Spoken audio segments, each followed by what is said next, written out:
The millionaire's son was reported lost in a fire 14 years ago. But when the father returned to finally settle the sale of the old property, he was stunned to find evidence suggesting his son had actually not perished, but was alive and living under a crushing burden imposed by someone who left him absolutely aghast. Daniel Hartman tapped his fingers lightly on the steering wheel of the rental car. 4 o'clock in the afternoon. If the old woman Margaret worked quickly, he'd still make the late flight back to JFK. Daniel didn't want to linger in Ohio for another minute. He had spent 2 decades building his restaurant empire in New York just to forget this dreadful town. "Sign, seal, and get out of here," Daniel muttered, adjusting his shirt cuff. The letter from the law firm was explicit. His foster father's will required the heir to be present at the house to inventory the estate before transfer. A ludicrous request. The only assets here were awful memories and a pile of decaying wood. Daniel pushed the front door open. The scent of mildew assailed his nostrils, the distinct odor of abandoned Midwest wooden houses left through many winters. Daniel didn't bother turning on the lights. He walked past the living room, using his expensive leather shoe to nudge the dust sheet off an armchair. Everything was exactly as it had been the day he left, but something was amiss. Daniel squinted down at the hardwood floor in the hallway. The thick layer of dust had been disturbed. There were long drag marks as if someone had pulled something heavy across it. Not mice or roaches. These marks were man-made. A nagging thirst for water drew him toward the kitchen, but as he passed under the stairs, Daniel stopped short. The small storage room door where his foster father used to toss broken brooms looked strangely different. While all the doorknobs in the house were tarnished brass from oxidation, this one gleamed. There were several fresh scratches on the metal surface. A heavy-duty deadbolt lock had been installed. Why would anyone secure a utility closet filled with old rags so tightly? Daniel wondered aloud. He tried the knob. Locked tight. Daniel rolled up his sleeves and headed straight to the kitchen. He rummaged through the drawers, finding a flat metal bar from an old plumbing toolkit. Daniel returned to the storage room door. He wedged the metal bar into the gap between the door frame and the bolt. Come on, he gritted his teeth, putting his body weight into the lever action. The wooden frame was rotten and couldn't withstand the pressure. A dry cracking sound echoed. The bolt sprang open, sending tiny wood splinters fluttering to the floor. The door swung inward. Daniel pulled out his phone, shining the flashlight into the gloom. He held his breath, expecting a wild animal or a pile of rubbish. But the room was empty. The floor was clean, not a speck of dust. In the corner, a solitary blue object sat. A backpack. Daniel stepped inside, kneeling on the cold floor. It was a cheap backpack meant for elementary schoolers, featuring an outdated cartoon character. He picked it up. It felt light. He pulled the zipper. Inside were 2 sets of worn, neatly folded children's clothes. At the bottom of the bag was a hardcover school notebook. Daniel flipped open the first page. 3rd grade addition and subtraction problems written in pencil. The handwriting was childish, large, and rounded. Daniel quickly flipped to the back. The math problems disappeared, replaced by hurried writing etched deeply into the paper. Day 12. She said Dad isn't coming back. Day 45. I'm hungry. But I have to be good. I forget. Dad promised to get me. I'll wait here. She lied. Daniel's fingers trembled, nearly dropping the notebook. He recognized this handwriting, that strange backward-hooked way of writing the letter G. Lucas, his voice broke in his throat. No way. The police said you were lost in your bedroom fire. 10 years ago, the fire had gutted the 2nd floor. They said no remains were found due to the extreme heat, and all evidence pointed to his 10-year-old foster son having perished. Daniel had believed it. He had buried an empty casket and left unable to endure the sorrow. But this notebook was recent, and so was that lock. Suddenly, the sound of a car engine shutting off right outside the front yard interrupted Daniel's thoughts. Before he could process it, the front door was forcefully shoved open, slamming against the wall with a sharp, loud sound, the click of heels hitting the wooden floor. Daniel was still kneeling in the storage room, clutching the notebook. The footsteps paused right at the start of the hallway, blocking his only exit. The shadow of the newcomer stretched long across the floor, enveloping Daniel. Daniel squinted against the glaring phone flashlight in his hand, then slowly lowered it. Standing squarely in the doorway of the storage room was Margaret Cole. She was exactly as he remembered, a charcoal gray suit hair pulled back into a tight bun and a face expertly made up to conceal the traces of time. Margaret was the woman who managed the family trust fund, always appearing impeccable and utterly professional. Her gaze swept over the pried-open deadbolt on the floor, then settled on the notebook in Daniel's hand. Her eyes widened slightly, but instantly her usual icy facade returned. "Picking locks is hardly the behavior of a successful businessman," Margaret stated. Daniel rose, brushing the dust off the knees of his trousers. He walked straight toward her, holding the notebook up to her face. "Explain this," Daniel demanded, not bothering with a greeting. He tapped the unfinished page with his index finger. "This handwriting. It's Lucas. It was written after the fire." Margaret didn't look at the notebook. She turned her back, walking directly into the living room, her high heels clicking sharply and decisively on the wooden floor. "Don't let sentimentality cloud your judgment," she called back, placing her expensive leather briefcase on the dust-covered table. "It's just an old pile of things I haven't gotten around to cleaning out." Daniel followed her into the living room. He threw the notebook down on the table right next to the gleaming briefcase. A child who passed away does not keep a diary about waiting for his father to return, Daniel insisted. And people don't install a heavy-duty deadbolt on an empty storage room. Margaret sighed a long, weary sigh reserved for stubborn fools. She unlatched the briefcase. Click. The dry sound echoed in the quiet room. She pulled out a thick stack of documents and spread them across the table, covering the layer of dust. "I didn't drive 3 hours to this backwater town to debate your delusions." Margaret pulled a fountain pen from her suit jacket pocket, uncapped it, and placed it on the documents. "The real estate market is tanking fast. The bank appraised this land 15% lower than last month. If we don't sell this week, this crumbling pile of wood won't be worth a dime." She pushed the papers toward Daniel, her manicured finger pointing to the signature line. "Sign it. I've handled all the proxy paperwork. You sign and I'll wire the money into your account Monday morning. Then you can go back to New York." Daniel looked at the pile of papers. Dense numbers, thick legal clauses. This rush didn't match Margaret's usual style. She was someone who always waited for the best opportunity to profit, not someone who'd rushed to liquidate family assets.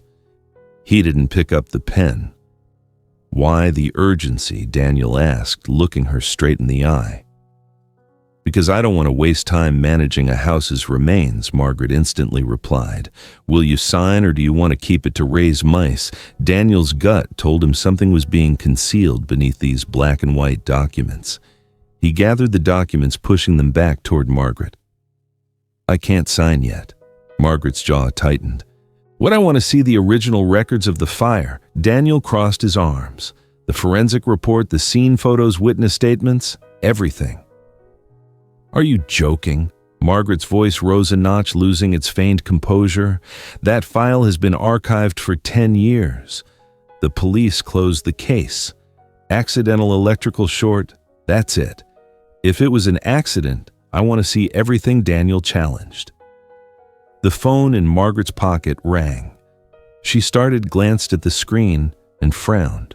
She grabbed the phone, pointing her finger at Daniel's face. "Fine, good luck with that."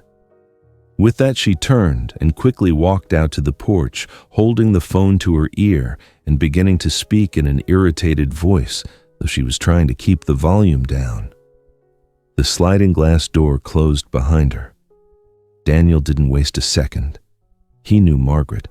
She never carried all the paperwork with her. But his foster father was different. The old man had a habit of keeping copies of everything important in one fixed spot. Daniel rushed to the oak desk tucked away in the living room corner. 10 years had passed and the varnish was peeling, but the structure was still sturdy. He yanked hard on the bottom right drawer. It was empty. But Daniel knew its secret. He reached deep inside, feeling for a small latch under the bottom of the drawer. Click. The false bottom panel sprang up. Beneath it was a thick yellowed folder clipped together with old insurance papers. Daniel pulled out the file, his heart pounding in his chest. The bold title jumped out at him. Lucas Hartman Trust Fund, Life Insurance Addendum. He quickly flipped through the pages. Massive financial figures appeared. His foster father had left Lucas a much larger sum than Daniel had imagined, but that wasn't what Daniel was interested in. He looked for the enforcement clause section. His finger stopped at section 4, clause B. The tiny print carried a heavy weight. In the event the direct heir is confirmed to have passed away or permanently gone missing before the age of 21, full control, management, and enjoyment of the assets shall be unconditionally transferred to the designated legal guardian. Right below that line was Margaret Cole's signature, the ink crisp and sharp. What was she hiding? 1,000 questions swirled in Daniel's mind. He was about to close the file when a small crumpled piece of paper fell out from between the contract pages. Daniel bent down to pick it up. It was a sales receipt from a private clinic. The thin thermal paper was starting to fade, but the print was still legible. Dr. Harris Private Clinic. Address Sector 4, Riverside Town, 30 miles from here. Daniel squinted at the date. 3 months ago. He scanned the list of supplies: high-dose antibiotics, amoxicillin, medical gauze large roll, open wound antiseptic, pain relievers. And at the bottom, the purchaser's name was quickly handwritten, M. Cole. Daniel clenched the receipt until it wrinkled badly. A child who had passed away 10 years ago wouldn't need antibiotics, and a healthy woman like Margaret would have no reason to purchase a large quantity of gauze 3 months ago. She wasn't just being dishonest. She was nurturing a hidden matter. Through the dusty window pane, Daniel saw Margaret had ended her call. She was putting the phone in her pocket, taking a deep breath to regain her cold expression before returning to the house. She was coming back to force him to sign the death warrant for this house, wiping out the last traces. Daniel stuffed the receipt and the file into his jacket's breast pocket, feeling the crinkle of the paper right next to his pounding heart. He couldn't sign, and he couldn't face her right now. He needed to see with his own eyes what was happening at the address on that receipt. Daniel grabbed his carry-on bag. He didn't use the front door. He slipped through the narrow passage leading to the kitchen, unbolting the back door leading to the garden. The door hinge let out a small creak, but the wind outside masked the sound. Daniel jumped down the step, crossing the knee-high weeds toward his parked car. He tossed his bag onto the passenger seat, inserted the key, and turned it hard. The car engine roared to life, shattering the stillness of the late afternoon. At the front door, Margaret had just stepped back into the living room. She saw the empty desk, the open drawer, and the missing file. She whirled around, looking out the window just as Daniel's car sped away, tires grinding on the gravel and kicking up a long trail of dust. Daniel floored the gas pedal, leaving the house and the stunned woman behind. He turned onto the main road, heading straight for Riverside Town. Daniel pressed the gas and the car sped down the smooth asphalt highway, leaving the decaying wooden house in the rearview mirror. The crumpled receipt in his breast pocket felt hot, like a piece of coal, urging him to go faster. The address on the receipt led him away from the town center and onto rough pothole dirt roads. Sector 4 that appeared before Daniel was neither a peaceful residential area nor a clean clinic. It was a makeshift labor depot situated near the riverbank. Old trailers were scattered around, interspersed with shacks built from tarps and corrugated metal. The heavy smell of diesel fuel mixed with the damp earth. Daniel parked his car by the roadside, adjusting his suit jacket. His presence here was like an alien had just landed. Scrutinizing eyes from the laborers resting by the roadside focused on him. Daniel took out his wallet, pulling out a small, faded yellow photograph. In the picture, a 10-year-old Lucas was grinning with a missing front tooth. He approached a group of people unloading goods. "Excuse me," Daniel held up the photo. "I'm looking for someone. This boy might be older now, around 20. Has anyone seen him?" The men looked at the photo, then at the suit Daniel was wearing. They shook their heads, returning to their work without a word. Their silence was a solid wall protecting this community from outside trouble. Daniel didn't give up. He walked along the main path, asking everyone he met. A woman hanging laundry, a truck driver, a group of kids playing ball. All he got were indifferent headshakes. The sun began to dip low, casting long yellow rays onto the rusty metal roofs. Daniel stopped in front of a small general store, the only place that looked open. He pushed the door open. A faint chime from the wind bell sounded. A middle-aged man sat behind the counter, his eyes fixed on an old television. Daniel placed the photo on the glass countertop. "I need help," Daniel said briefly. "This boy, he might be living around here." The store owner glanced at the photo and shrugged. "Looks like 100 other kids in this area. People come and go here, nobody remembers faces." Daniel pulled out the crumpled receipt, placing it next to the photo. He went to a private clinic to buy antiseptic and a large amount of gauze. 3 months ago. Maybe he also buys medical supplies here. The store owner narrowed his eyes at the receipt, then looked up at Daniel with a completely different expression. "Gauze, you say?" the man muttered, tapping his finger on the counter. "There's a kid. Never talks. He comes by every few weeks to buy instant noodles and bandages. I always thought he was getting into fights, but he's always covered in grease." Daniel's heart gave a strong thump. "Where does he work?" The store owner pointed his thumb over his shoulder. "At the end of this dirt road, there's an old auto repair shop. He works for Old Miller. But I'm warning you, the kid's timid. He runs when he sees strangers." Daniel nodded his thanks, left a large bill on the counter, and quickly headed back to his car. He didn't drive directly into the shop. He parked about 50 yards away, hiding behind a thick bush to observe. The shop revealed itself as a massive junkyard with heaps of car wrecks piled high. The main shop's corrugated metal roof was riddled with holes, and the ground was black with waste oil. The constant clang of a hammer against metal echoed steadily. Daniel squinted, looking inside. A heavy-duty truck was jacked high up. Beneath the dark undercarriage, a pair of worn work boots stuck out. 12-millimeter wrench. A hoarse male voice yelled from the office inside. The feet under the truck's undercarriage twitched slightly. Then a thin figure slid out. The young man wore baggy dark blue work overalls, so stained they no longer showed their original color. He stood up, reached for a wrench on the tool bench, then ducked back under the truck. Daniel waited patiently. 10 minutes passed. 20 minutes. Finally, the young man crawled out completely. He tossed an old tire aside, stood up straight, and took off his backward-facing baseball cap. Sweaty black hair fell across his forehead. He raised his arm to wipe the sweat from his brow. Then he rotated his right wrist twice and gave it a small shake. Daniel held his breath. That wrist rotation. It wasn't a random gesture.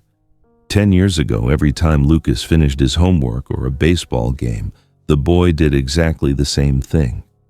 The face had changed. The jawline was more angular, the eyes were deeply set and tired, and the skin was tanned from the sun and wind. But the way he tilted his head when looking at the tire, the stance with his weight slightly shifted to his left leg. It was Lucas. His son was alive. Daniel opened the car door. He forgot he was wearing an expensive suit, forgot his shiny leather shoes were ill-suited for the ground, covered in gravel and sharp stones. He walked toward the shop gate as if in a daze. The crunch of Daniel's shoes on the gravel broke the monotonous noise of the machinery. Evan or Lucas was bending down picking up scattered screws. He heard the strange footsteps. In this place, strange footsteps usually meant trouble. Debt collectors, police, or labor inspectors. Evan spun around. 4 eyes met. Time seemed to stand still. Daniel saw the familiar brown eyes, but in those eyes there was no joy of reunion, no overwhelming rush of nostalgia, only stark terror. Evan's face drained of all color. His pupils were fully dilated. He looked at Daniel as if seeing a monster that had just stepped out of his worst nightmare. "Lucas," Daniel whispered, his voice catching in his throat. He raised a hand intending to move closer. That action seemed to flip Evan's survival switch.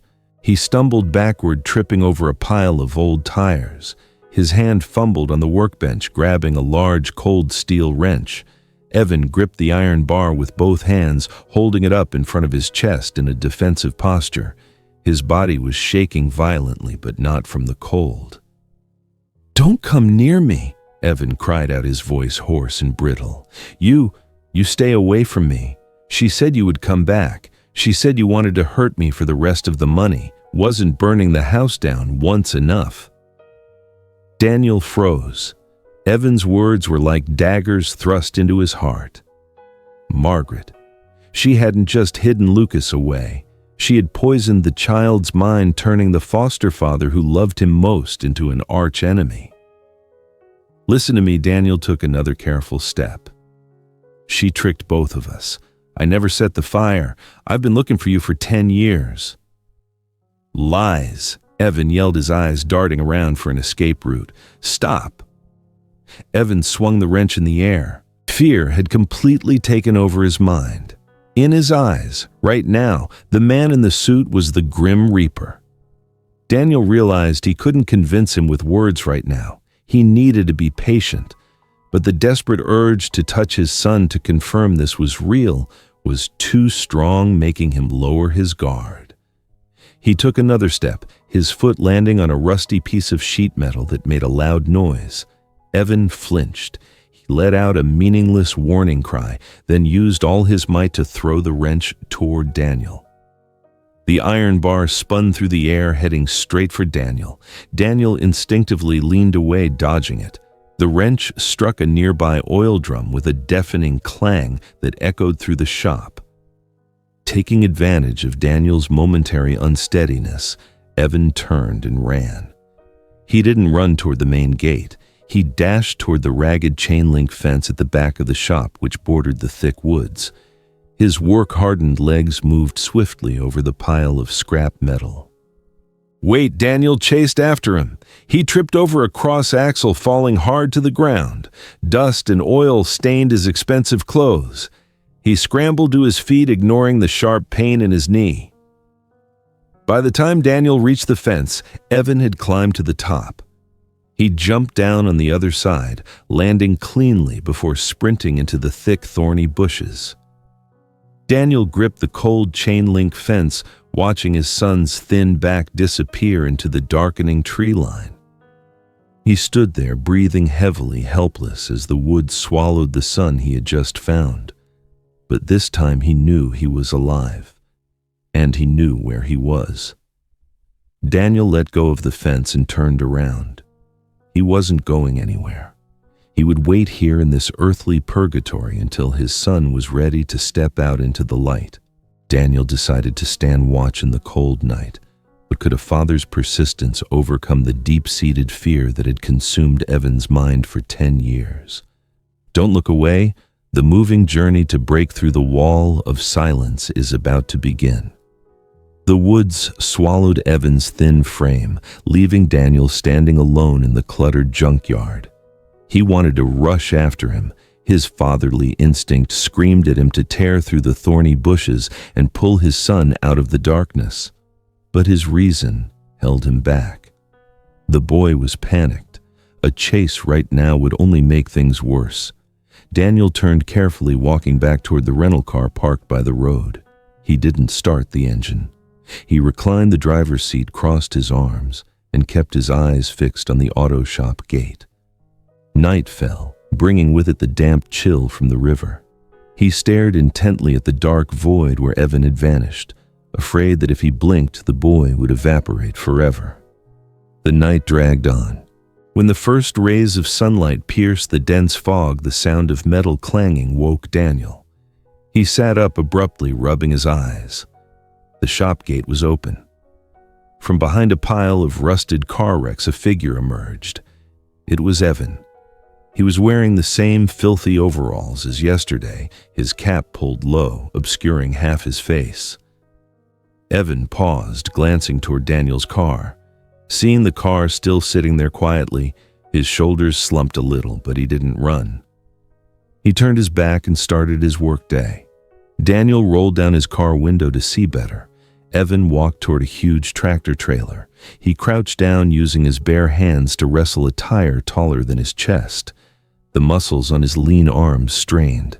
He bit his lip, using his entire body as leverage to push the heavy rubber mass into position. Daniel saw pale scars running along his son's arms as his sleeves rode up. Some looked like burns from a motorcycle exhaust. Others were long like cuts from metal. Every scar was a painful story Daniel had missed. He worked like a machine. No rest, no water. Near noon, the sun was directly overhead, turning the shop into a scorching inferno. Sweat poured down Evan's face, dripping onto the concrete floor. He was wiping down a drum containing waste oil. His hands slick with sweat, and grease caused him to lose his grip. Thud. The drum slipped from Evan's grasp, hitting the floor hard. The lid flew off. Black sludgy oil spilled out profusely, spreading all over the floor that had just been cleaned. Evan froze. His face went completely pale. The office door flew open. Miller, the big heavy shop owner, with his belly sagging over his belt, stormed out like a raging bull. "What the heck are you doing, you idiot?" Miller roared his shout, rattling the metal roof. He lumbered across the puddle of oil, his heavy boots stamping hard on the floor, splashing the black liquid onto Evan's pants. Evan didn't reply. He didn't back away either. He stood there, huddled, his hands hanging limp. He squeezed his eyes shut, tilting his head to one side, waiting for the blow to come down. It was the reflex of an animal accustomed to being struck. He knew running was useless. He accepted the pain as part of his daily life. Miller's powerful hand was raised high, aimed straight at Evan's face. "I told you to be careful," Daniel didn't think. He didn't remember opening the car door. He only knew he was moving. His leather shoes slipped on the gravel, but he didn't slow down. He leaped over the low fence, charging into the shop area. Just as Miller's arms started to descend, another strong hand, firm as a vice, clamped onto his wrist mid-air. Miller stopped short, turning his head in confusion. Daniel stood there, his breathing ragged, but his eyes were sharp as razors. He didn't say a word. He tightened his grip on the heavy man's wrist, using basic self-defense technique to twist his joint backward. Miller screamed, the sharp pain shooting from his wrist up to his shoulder, forcing him to his knees. The slap never landed. Evan blinked his eyes open. He felt no pain. Instead, he heard the groaning of the boss he had always feared.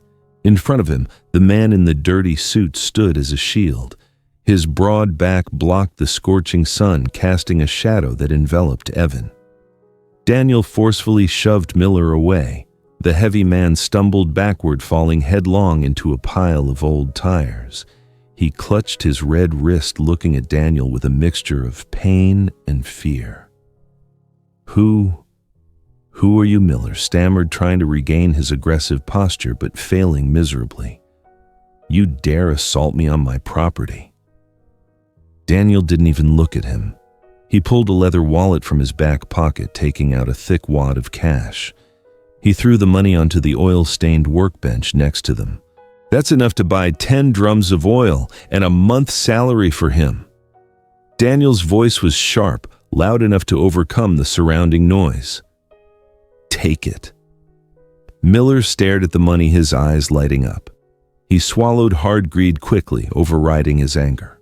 Daniel took another step toward Miller, closing the distance, forcing the large man to back up. "And listen carefully." Daniel lowered his voice, pointing his index finger at his face. "If I ever see you lay a finger on him again, I won't just twist your arm. I'll sue you for illegal labor practices and shut this junkyard down permanently." "Understood." Miller nodded frantically. He quickly snatched the money, muttered a few meaningless curses, and scurried back into the office, slamming the door shut. The space fell silent. Only the sound of oil dripping onto the floor remained. Daniel stood still for a few seconds to regulate his breathing. Then he slowly turned around. Evan was looking at him. His eyes were wide open, unblinking. The fear was still there, but it was being replaced by profound astonishment.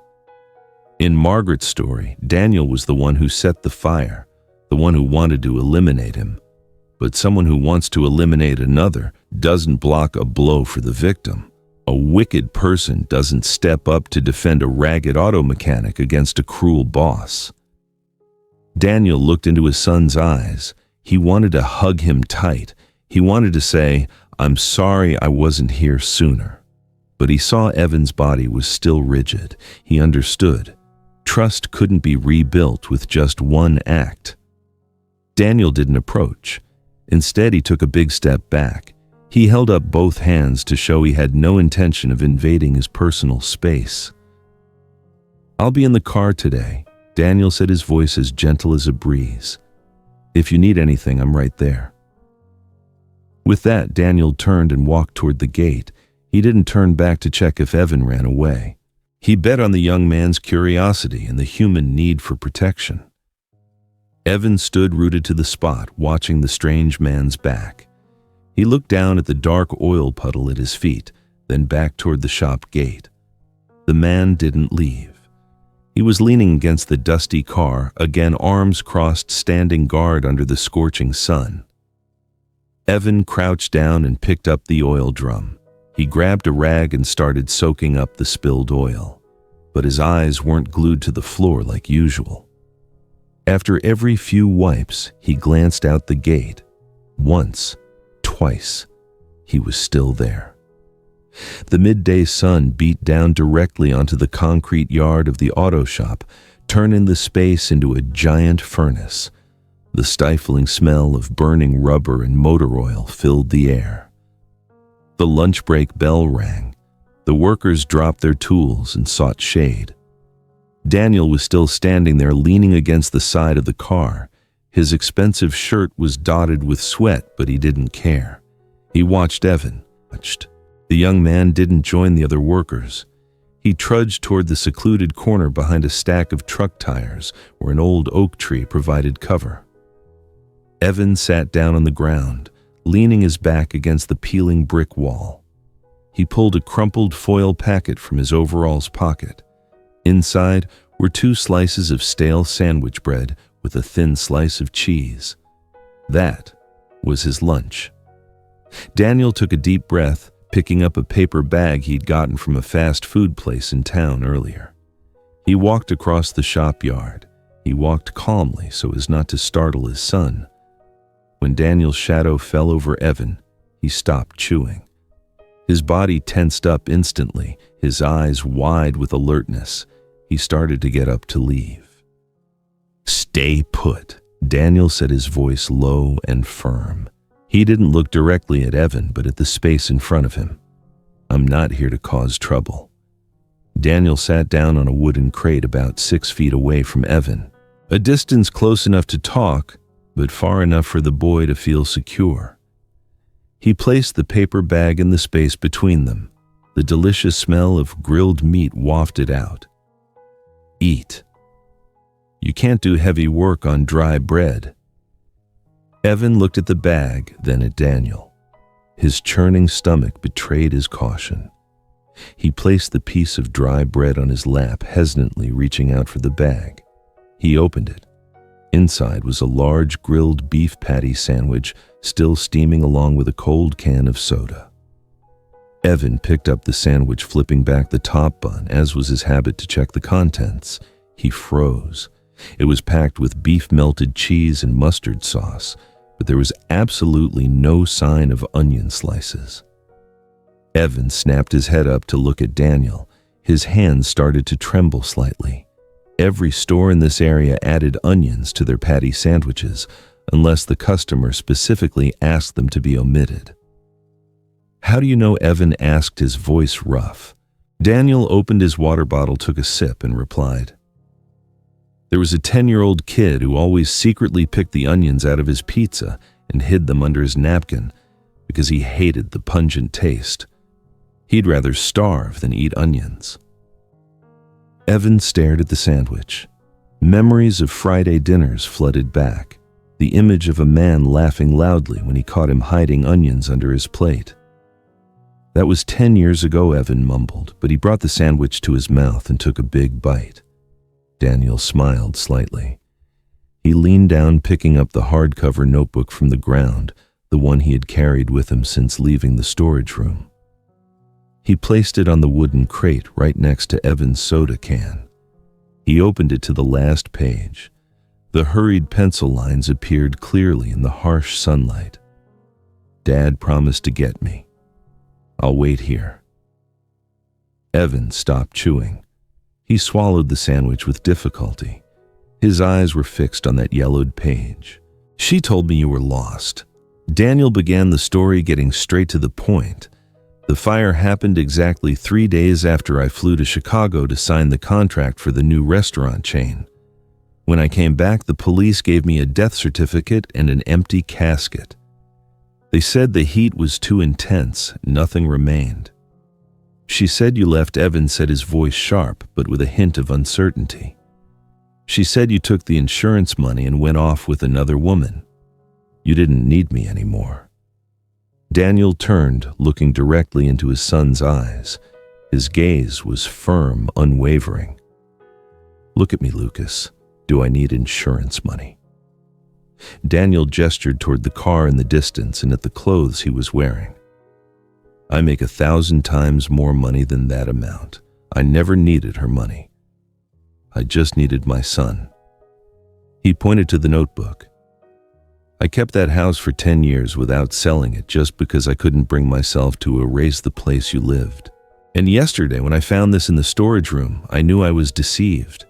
You wrote these lines while I was away, didn't you?" Evan put the sandwich down. He reached out his calloused, grease-stained fingers, touching the rough paper. He remembered that night. The dark, cold storage room. The hunger. The fear when he heard Margaret's footsteps outside. He had written those lines in the faint light, filtering through the crack in the door, clinging to the only hope that his father would return. "I waited," Evan whispered, tears starting to well up in his deep-set eyes. "Every day I waited for the sound of your car." "I'm sorry," Daniel said, his voice slightly choked. "I'm sorry I believed them. I'm sorry I'm late." A tear rolled down Evan's cheek, falling onto the page, blurring the word "waited." The defensive wall he had built for so many years began to crack. The man in front of him wasn't the monster Margaret described. He remembered the boy hated onions. He kept his crude diary. And most importantly, he had stood up to shield him from the auto shop owner's abuse. Evan quickly wiped away his tears with his sleeve, leaving a black smear of oil on his cheek. He took a deep breath, trying to regain his composure. "Why?" Evan asked, his voice less hostile. Why did she do this? Why did she lock me up, then throw me out here, making me live like a hidden creature? Greed, Daniel replied simply. The trust fund your grandfather left you. The clause was clear: if you passed away or went missing, control of the assets went to the guardian.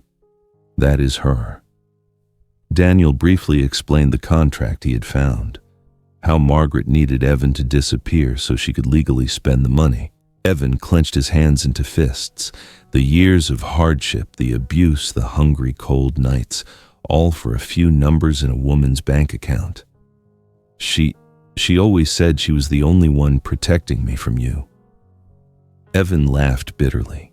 It turns out she was protecting her own wallet. Suddenly, the soft sound of a car engine gliding down the road startled Evan.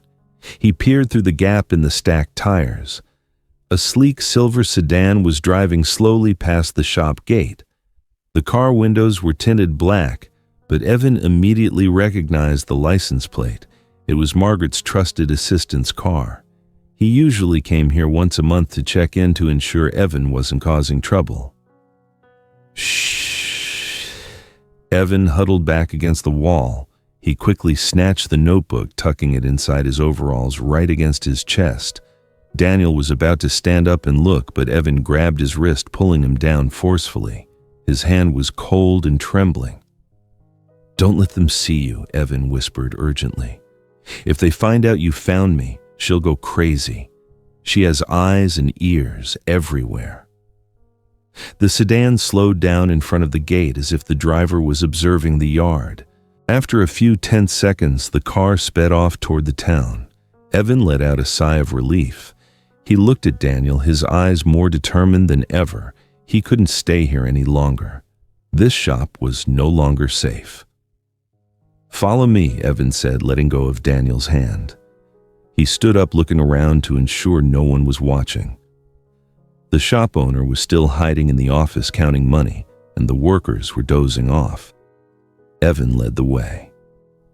Instead of going out the main gate, he squeezed through a narrow gap between two large containers of scrap auto parts at the back of the shop.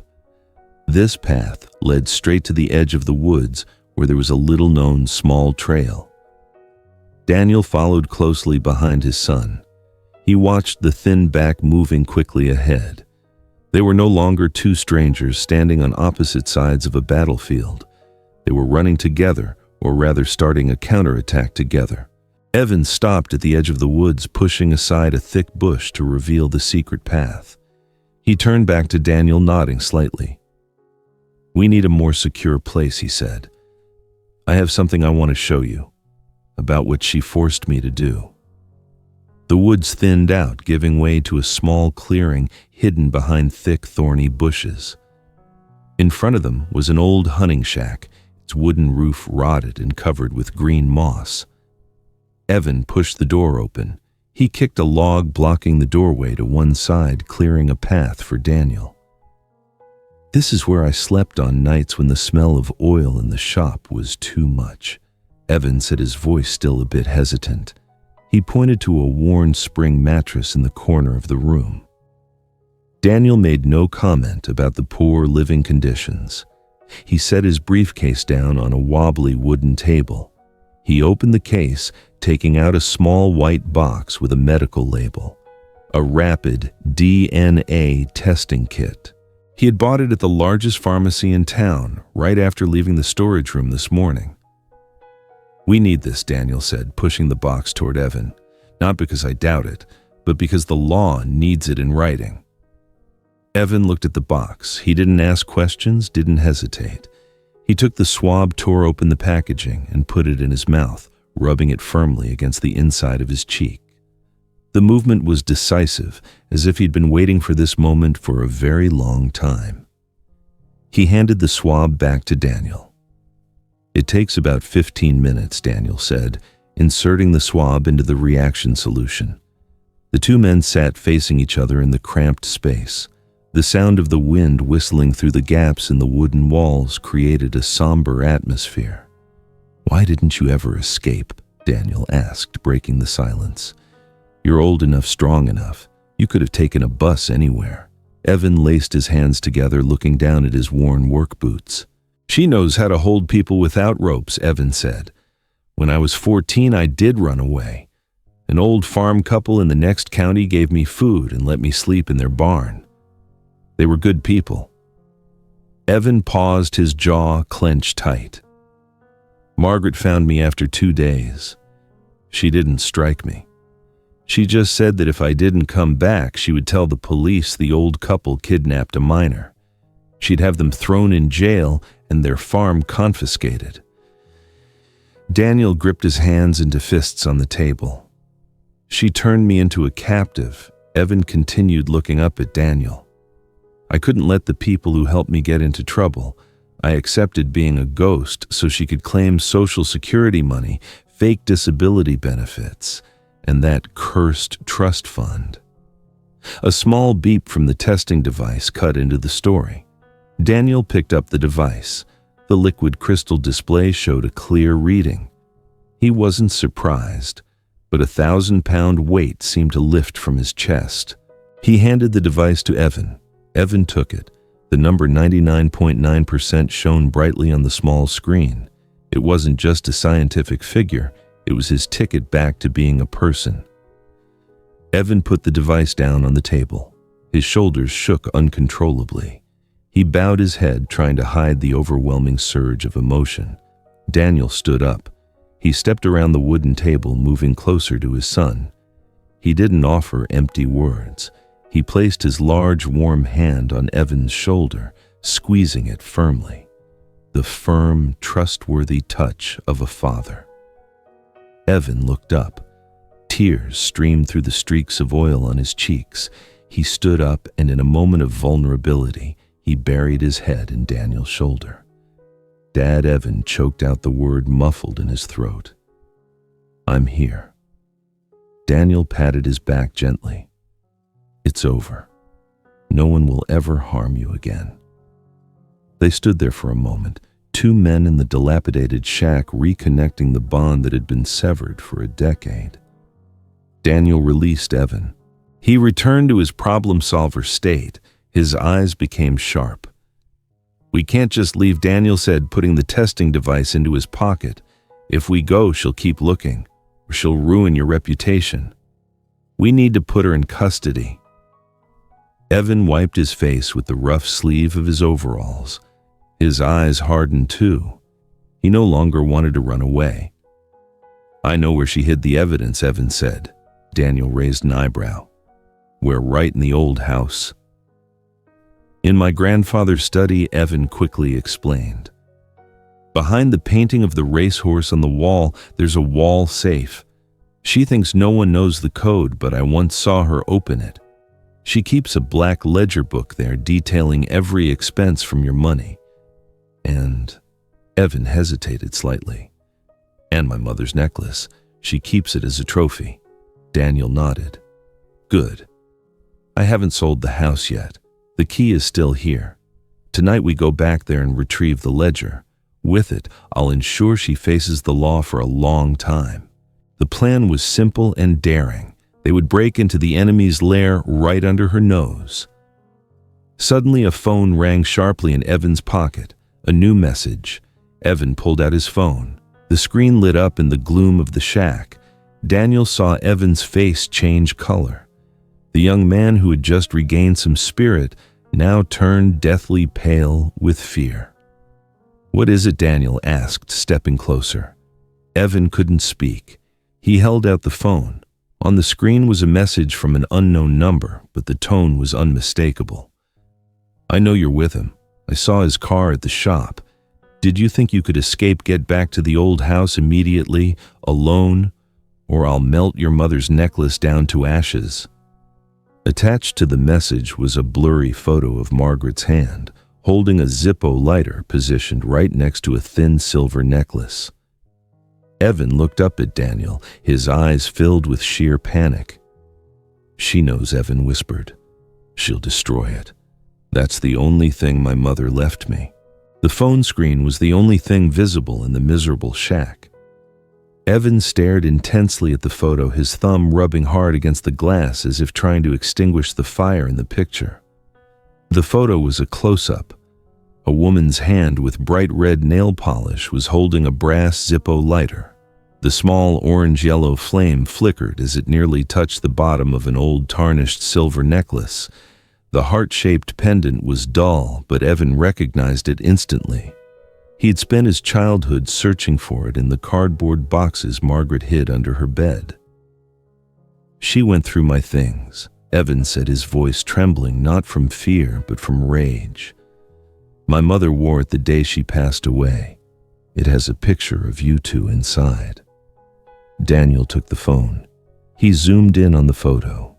The background behind Margaret's hand was striped wallpaper, the wallpaper from the living room of the old house. "This is a setup." Daniel returned the phone to his son. He walked quickly to the shack door, looking out at the heavy dark clouds rolling in. "She knows we've teamed up. She's panicked and wants to lure us to a place where she has the upper hand." I know Evan put the phone in his pocket, stood up and brushed the dust from his pants. "We'll call the sheriff," Daniel said, his voice firm. "We have the DNA evidence, we have the threat message. They will surround the house." "No," Evan cried out, blocking Daniel's path. "You don't understand her. She's unhinged. The moment she hears a siren from the end of the street, she'll toss that necklace into the flames. She'd rather ruin it than let me have it." Daniel looked into his son's eyes. He saw determination mixed with despair. He understood the feeling. It wasn't just a piece of jewelry. It was the only remaining connection to his late mother, proof that he was loved before the hardship began. "It's too dangerous," Daniel said, but his hand was already reaching into his pocket for the car keys. "I'm going," Evan stated with certainty. "With you or without." Daniel sighed heavily. He nodded. "We go together. But you have to follow my lead. No reckless actions." They left the woods as the first drops of rain began to patter on the car's hood. An Ohio summer storm comes on fast and fierce. Gusts of wind whipped through the old oak trees along the road. Daniel drove. He didn't speed like he did on the way here. He kept a steady pace, his eyes fixed on the asphalt road shimmering with water. The wipers worked at full speed, but struggled to clear the solid sheet of rain. Evan sat in the passenger seat. He no longer had the huddled, frightened look of yesterday. His hands gripped the seatbelt, his back straight, his eyes staring ahead. He looked like a soldier heading to the front lines to reclaim what was his. "She used to hide a spare key under the flower pot on the porch." Evan broke the silence in the car. "But she definitely locked the inside doors." "I don't plan on knocking and asking to come in," Daniel replied, tightening his grip on the steering wheel as the car turned onto the dirt road leading to the house. The car jostled violently over the waterlogged potholes. Daniel turned off the headlights when they were about 200 yards from the house. He let the car glide in the darkness, then stopped behind a thick row of trees. "We walk from here," Daniel ordered. The two men got out of the car. The rain lashed against their faces. The wind whistled through the car windows, making eerie sounds. The house appeared before them like a huge black mass against the gray sky. No lights shone from the windows. It looked like a beast in hibernation, or maybe one lurking for its prey. "Stay right behind me," Daniel said loudly to be heard over the rain. They followed the decaying wooden fence approaching the house from the side. Daniel signaled for Evan to stop. He moved close to the utility box mounted on the wooden wall. He turned on his phone flashlight, shielding it with his hand so the light wouldn't escape. Just as he suspected. The utility box door was wide open. Inside, the phone wires were roughly cut. The main power breaker was also flipped down, and the protective plastic casing was smashed. She cut all communications. Daniel turned back to Evan. "No landline, no lights. She wants us to grope around in the dark." Evan nodded, rainwater streaming down his soot-stained face. "She knows every floorboard in that house by heart. She knows which ones creak and which ones don't." Then we have to be careful." Daniel patted his son's shoulder.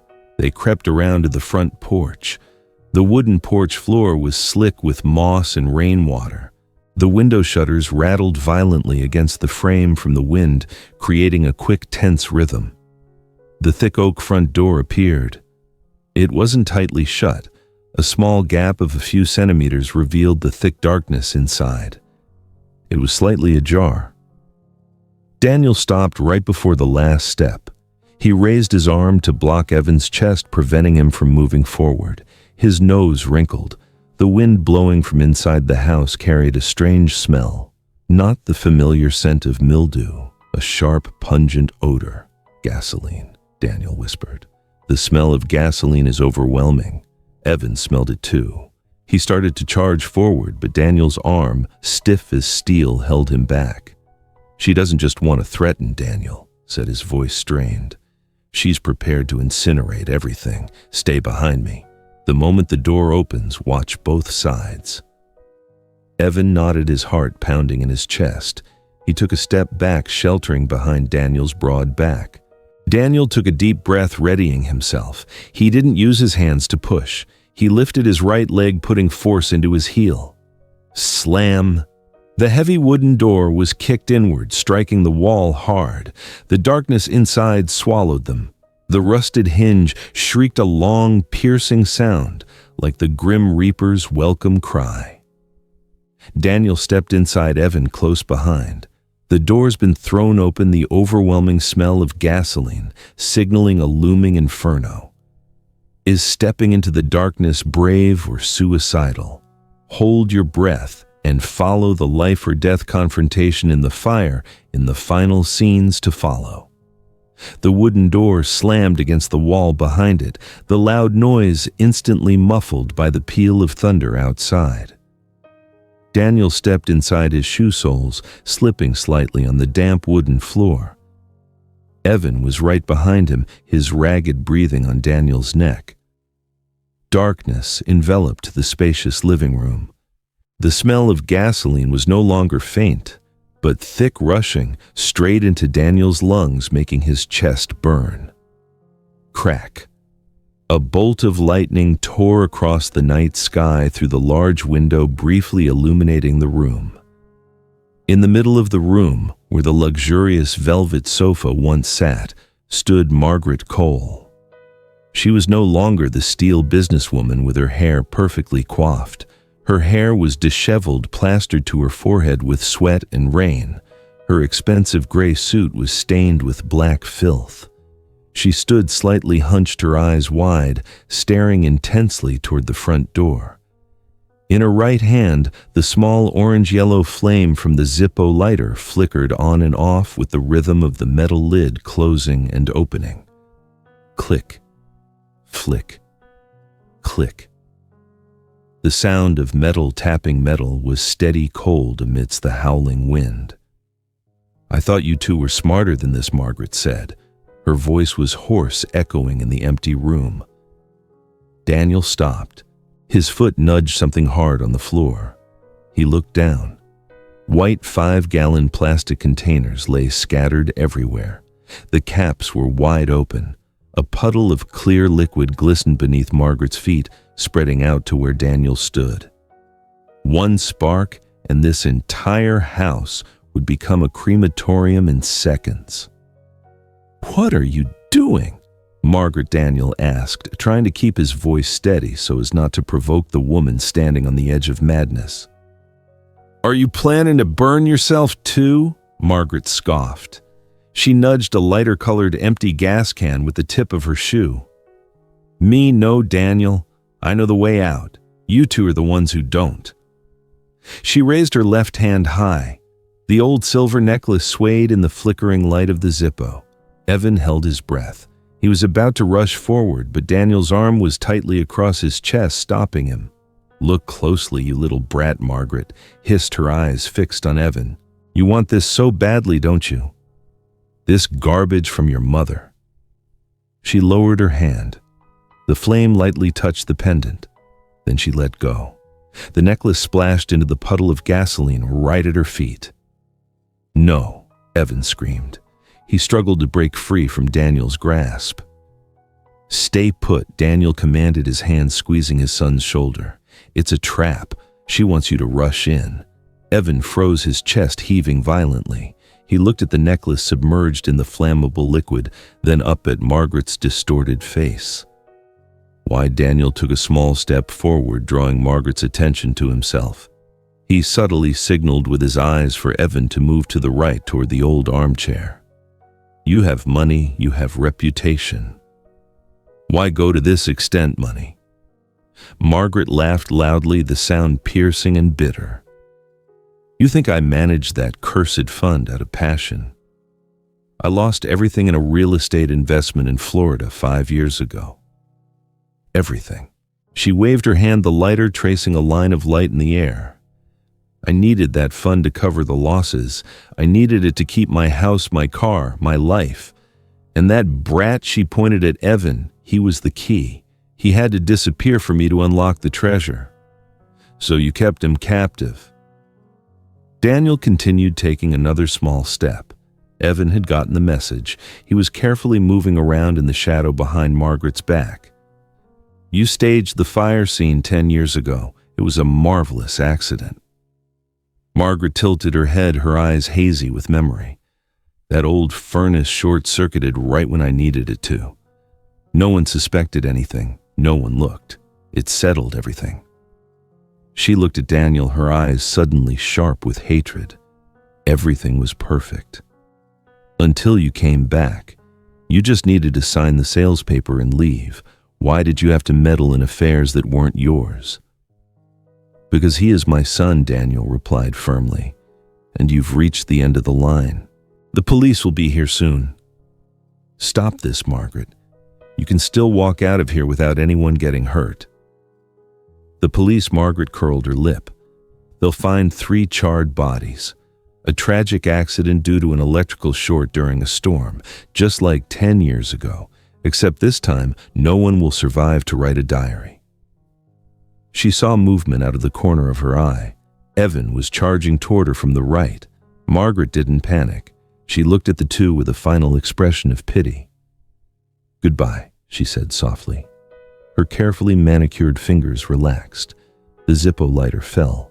Time seemed to stretch endlessly in Daniel's eyes. He watched the tiny flames spin in the air, falling onto the gasoline-soaked floor. Whoosh! A low, deep sound rang out as the gasoline vapor caught fire. A wall of flames erupted fiercely, reaching the ceiling. The terrifying heat pushed Daniel back. Evan screamed. He had to quickly jump onto the armchair to avoid the fire spreading rapidly like a slithering snake across the floor. The fire split the room in two. On one side were Daniel and Evan, cornered toward the front door, which was now blocked by flames. On the other side was Margaret, standing near the path to the kitchen and the back door. The firelight clearly showed Margaret's triumphant face, but her smile vanished as the heat exploded the surrounding vases and wine cabinet glass. The temperature in the room soared rapidly. Crack, crack. The glass in the window panes couldn't withstand the thermal pressure and shattered. The wind from outside rushed in, feeding more oxygen to the blaze.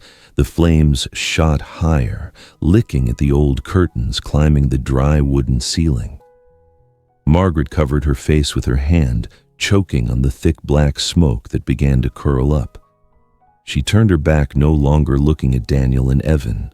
She ran toward the hallway leading to the back door, the escape route she was certain would lead to her freedom. "Run!" Daniel shouted to Evan over the roar of the fire. He looked toward the front door. The fire had completely engulfed the frame. The floorboards there had already started to collapse, revealing the dark foundation below. They couldn't go that way anymore. The kitchen window, Daniel pointed. "We have to go through her route to get to the back door," Daniel charged through the spreading flames. He used his arm to shield his face, pushing past the fire. Evan jumped off the chair, following his father. But this house was too old, the load-bearing timbers hollowed out by termites after 10 years of abandonment. Now, under the intense heat, they began to groan. Daniel had only run a few steps when he heard a frightening cracking sound directly above him. He looked up. A large ceiling beam burning fiercely like a huge fiery sword was separating from the ceiling. It swayed, then broke off. The location where it was falling was precisely where Evan was running. Evan, watch out. Daniel didn't have time to think. He couldn't pull his son back. He could only use his own body as a shield. He lunged forward, using his shoulder to forcefully ram Evan, sending him tumbling to the side into a safer area near the wall. Evan fell and rolled on the floor. He turned his head back. At the same moment, the blazing beam crashed down. Soot and embers flew everywhere. A heavy thud sounded. The beam didn't directly hit Daniel, but a section of the roof collapsing with it had blocked the walkway, trapping Evan in a fatal corner. Daniel was thrown to the ground by the impact of the collapse. He tried to crawl up, but a sharp pain in his left leg made him collapse. A section of the ceiling was crushing his calf. Dad Evan screamed, his voice lost in the roaring fire. Daniel looked up. The fire was devouring the stairs. Thick black smoke was billowing down to the floor. He saw the ceiling beam above Evan's head where he was standing by the wall had also started to crack, ready to fall at any moment. Daniel didn't think. In the moment, the blazing wooden beam detached from the ceiling and shot down like a scythe of death. His body reacted automatically. He lunged, using his entire body weight to ram Evan's shoulder hard. The impact sent Evan flying to the side, rolling on the scorching wooden floor toward the safety of the wall. Crash. The timber slammed down exactly where Evan had been standing less than a second earlier. Embers flew everywhere.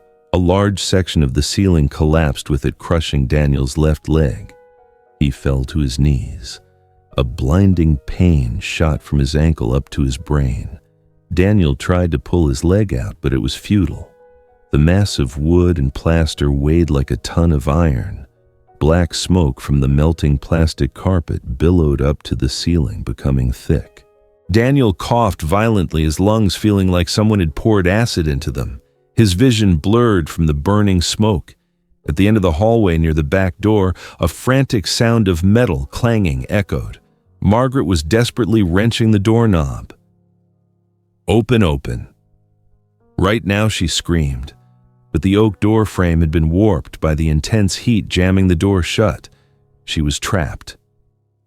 Just then, the awning above the kitchen, unable to withstand the heat, collapsed. A wall of fire erupted, completely severing her only escape route. Margaret's screams were cut short after the terrifying sound of the collapse. She had fallen into the trap she set for herself. Daniel knew he didn't have much time. He turned to look at his son. Evan was scrambling to his feet in the corner of the room, his face covered in soot. "Go, go!" Daniel yelled, pointing toward the kitchen window a few feet away. "Break the glass! Get out right now! My leg is broken." Evan looked at the window. Just one blow, and he would be out in the garden where the rain was pouring down. He would live. He crawled closer to the window, grabbing a nearby fallen wooden stool. But Evan didn't smash the glass. He turned back to look at Daniel. The firelight reflected in his brown eyes, shining with a terrifying resolve. He threw the stool aside.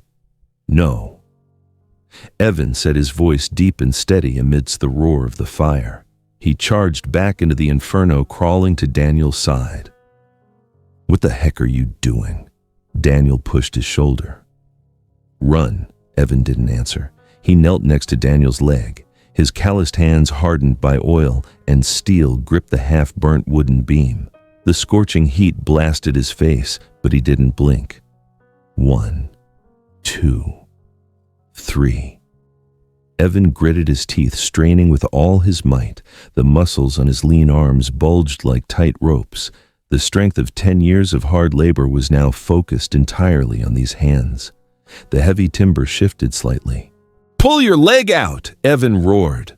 Daniel bit his lip until it bled, using both hands to push down on the floor and powerfully yanking his left leg backward. The timber crashed down onto the floor just as Daniel's heel slipped free. Evan quickly hoisted his father under the armpits, helping him to his feet. Daniel stumbled, his left leg completely useless, having to lean all his weight onto his son's shoulder. "Why didn't you run?" Daniel asked, his breathing ragged. Evan looked straight into his father's eyes, his face blackened but his eyes shining brightly. "You promised to get me." Evan said, his voice overpowering the thunder outside. "I didn't wait 10 years just to leave you here. We go together." That sentence was the most potent pain reliever Daniel had ever been given. He nodded, squeezing his son's shoulder tightly. "All right. Together." The living room was now an inferno. The only viable exit was the large reinforced glass door in the dining room leading to the backyard, but the heat had made it brittle. "We have to smash it," Daniel pointed. "Reinforced glass is very tough. We have to use our shoulders."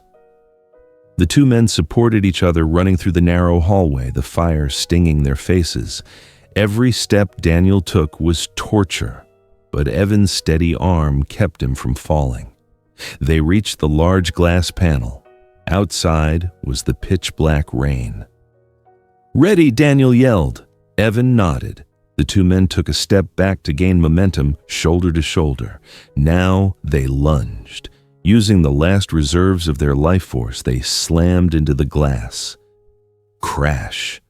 The sound of shattering glass rang out sharply. Thousands of fragments scattered like fireworks. They both tumbled outside. Their bodies hit the wet, muddy grass hard. The coldness of the storm rushed over them, soothing their burning skin.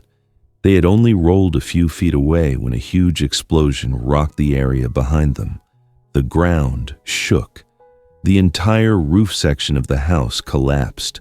Columns of fire and ash shot up into the night sky, devouring everything inside. The wooden house vanished, leaving only a glowing pile of ruins. The ice-cold rainwater lashed against Daniel's face, mixing with mud and soot, cooling the heat still radiating from his skin. He lay on his back on the soaking wet grass, his chest heaving violently to gasp for every gulp of fresh air. Beside him, Evan was also breathing hard, his limbs spread out, eyes closed, savoring the feeling of survival. The sound of sirens ripped through the quiet night. Red and blue lights from police and fire trucks swept across the oak trees, creating shimmering streaks on the dark sky. The fire department quickly deployed their teams. Powerful streams of water sprayed fiercely onto the burning rubble. A moment later, the rescue team carried a stretcher out from the back door of the house. Margaret lay motionless on it, her body severely burned and covered in black smoke, but her chest still rose and fell weakly. She was taken straight to the ambulance under the strict guard of 2 police officers. A chief officer walked over to Daniel, a crackling radio in his hand. "Mr. Hartman," the officer said loudly over the noise. "The scene investigation team reports finding a wall safe in the rubble. It's a high-grade fireproof model still intact." Daniel nodded, relaxing his body onto the grass. "Excellent. Everything you need is inside."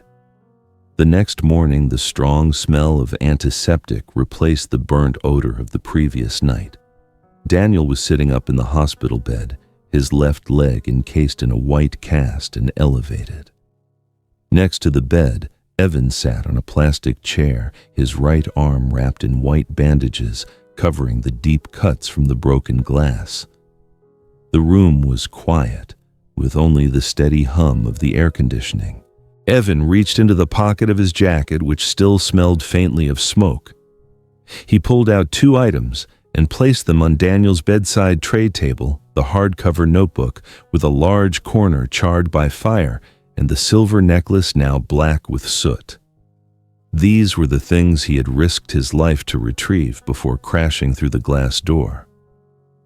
Evan gently pushed the notebook toward Daniel. "I don't think I need to write in this anymore. Evan said, his voice gentle but no longer timid. The person I was waiting for is here. Daniel looked at the notebook, then at his son. He smiled, picked up the notebook, folded it carefully, and placed it in Evan's palm. Keep it, Daniel said, not for waiting, but to remind us that we won, that the past cannot burn up the future. Evan gripped the notebook, nodding. For the first time in 10 years, his shoulders were completely relaxed. A week later, Daniel walked out of the hospital gate on crutches. He had just signed the papers selling the burned plot of land to the town government for a nominal fee to turn it into a public park. He wanted to completely erase the remains of that house, turning it into a place where children could play instead of being afraid. A sleek black sedan was waiting at the entrance lobby. The trunk was open, their luggage neatly packed. Evan was leaning against the driver's door. He was wearing a simple white t-shirt and new jeans, looking healthier and brighter than he had in his grease-stained overalls.